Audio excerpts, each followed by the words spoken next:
Hello, everyone. We're going to continue this session by wrapping up on the data manager panel while trying to get a grasp of UiPath Studio. We talked about a number of elements under this panel yesterday, and I finished off by saying that some of them are more advanced use cases. They have more advanced applications, and I don't believe you need to bother yourself about them at this stage. An example would be entities, connections, and namespaces. But I also mentioned that processes, assets, and queues refer to when you're dealing with the UiPath Orchestrator. And typically, that happens after you finish building whatever you have built, whatever your automation is in the studio. You build it here, and then you use the publish button to publish it to the orchestrator. And what that does is that it enables other people to use your automation rather than being limited to being only used on this computer, right? So these processes, for example, will be the name of whatever you built here, like my first automation. A queue would be a list of transactions that needs to be done every day. And I'll just quickly give you an overview of what I mean. You might want to go to the folder in which this project is located and create a new Excel workbook doing this. New Excel worksheet. And then you now name it incoming data like I have here. Right? Now, how do you get here? If you remember in one of our earlier classes, I said the project folder here is basically the folder view for this project. So you come to this little file explorer icon here and click that. That's how you get here. And then you right click and do new and create a new workbook and name it incoming data.xlsx. Right? So I'm going to open this workbook to give you a view of what's inside. I just put some dummy data in there. It's not real. But let us imagine that we have a scenario here where every day I get a list of, like, let's just say these are new customers, right? I could get up to 1,000 of them, but, for purposes of illustration, I just put 8 of them here. Maybe up to 1,000 people register to use my service every day, which is a typical problem that a very giant company can face, right? And then somebody's job is to retrieve this data and then enter it into the company's enterprise resource planner, ERP. And in this case, what I've done is I've done something here that, is a pretend scenario, right? Just to help you understand. So I'm going to open this. And I just created a page which you have access to. This is the link to it. I'll provide you with that in the notes. And the idea is you put the person's name, last name, phone number, email, and then check this box, right? And then hit the submit button. So you have to do that.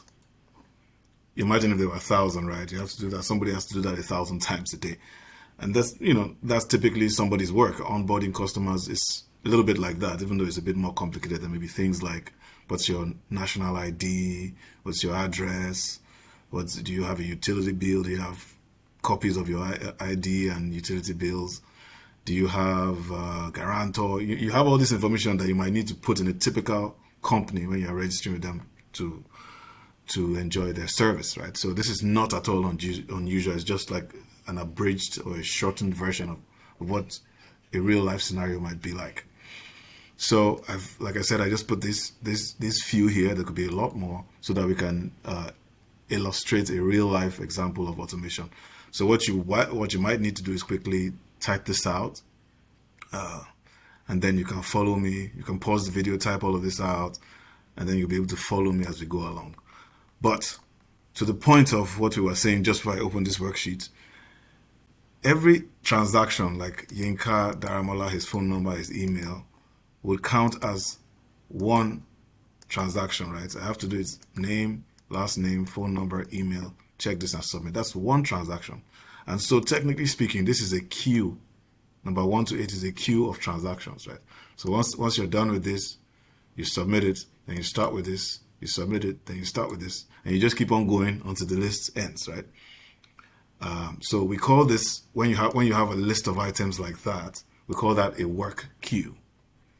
You see what I'm saying? So what you might want to do is, you could do it locally on your machine. Like I said, you build the automation in your machine, but at some point you're going to share it into a space which we call the orchestrator, where other people can just control the automation from, rather than it being limited to your machine. So when you do that, you put it in a queue, and then you will now instruct the queue to go and take each item, like Yinka first, Samson next, Jackson, next, and Carolyn next, until it exhausts everything in the queue, and then it stops, right? So that'll be how it works at the orchestrator level.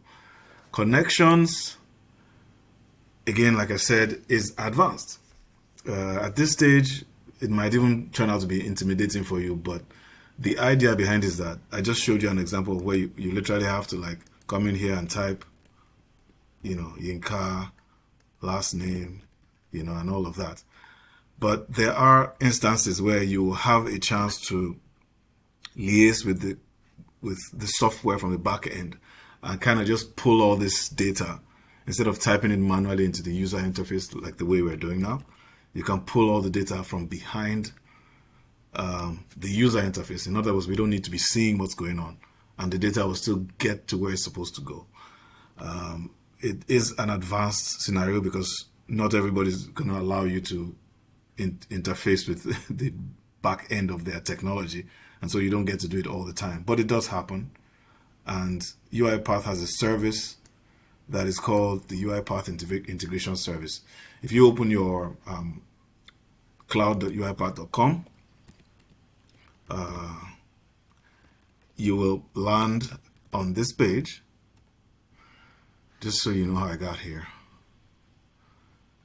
And then you'll see on your left like a navigation menu. This is for Orchestrator. This is for there's a web studio. This is for UiPath apps, and this is for integration services. You'll notice that this logo, when I click it, it's going to open this. This logo looks exactly like what's here in the UiPath Studio. So that's what it's for. And you will see here that, there are all sorts of software here, like Arc 365. Let me look for some of the more commonly used ones, like Adobe PDF is one. A lot of people know Amazon Web Services. Oops, I didn't mean to click that. A very common one would be Discord is for programmers. Gmail, everybody knows Gmail. Google Docs, people use Google Docs. So there are ways you can integrate your automation so that you just upload data on the back end. Now that's very advanced, but that's what UiPath Integration Service is for, and that's what connections are for here. So if you're connected to, say, Gmail on the back end, you might see the information listed here. Namespaces, well, I don't think that you need a lot of that at this point, but every once in a while you might need to import a namespace, and you do that from here. To me, it's way beyond what you need to know at this time, but remember that we're trying to understand how to navigate this development environment, right? So what I would say is that the typical practice is, one of the things you've got to learn as a developer is how to look for information yourself. So if you had a problem with you wanted to know more about UiPath, what was that again? Namespaces? Just type something like UiPath namespaces and always put like docs behind. And then, I use the browser DuckDuckGo. Most people use Google.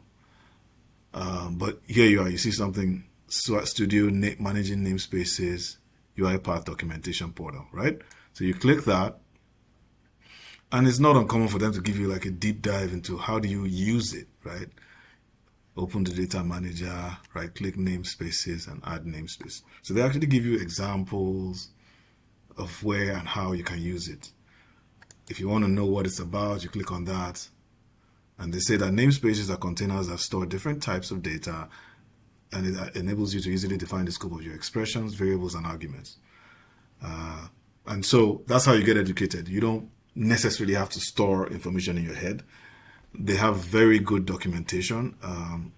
As a matter of fact, that's one of the strengths of UiPath. Apart from the vibrant community of people you can ask questions, their documentation is really great if you're a reader, right? But then the reason why I'm making this course is so that you don't have to read everything. So if you wanted to know more about that, that's the way you do it. Same thing for connections.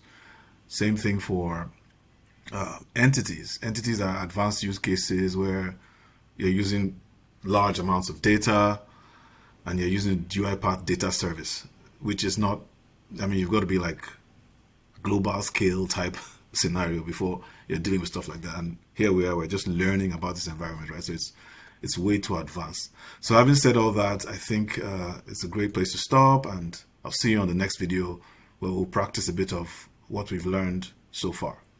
Thank you.